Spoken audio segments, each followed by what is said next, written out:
C. Joseph Vijay எனும் நான்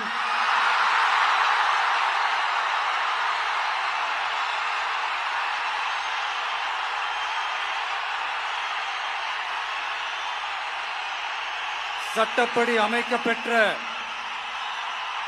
இந்திய அரசியல் அமைப்பின்பால் உண்மையான நம்பிக்கையும் மாறா பற்றும் கொண்டிருப்பேன் என்றும் இந்திய நாட்டின் ஒப்பில்லாத முழு முதல் ஆட்சியையும் ஒருமையையும் நிலை நிறுத்துவேன் என்றும் தமிழ்நாட்டு அரசின் முதலமைச்சராக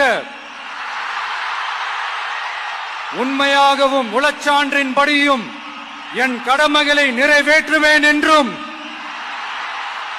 அரசியல் அமைப்பிற்கும் சட்டத்திற்கும் இணங்க அச்சமும் ஒருதலை சார்பும் இன்றி விருப்பு வெறுப்பை விலக்கி பலதரப்பட்ட மக்கள் அனைவருக்கும் நேர்மையானதை செய்வேன் என்றும் ஆண்டவன் மீது ஆணையிட்டு உறுதிமொழிகிறேன்.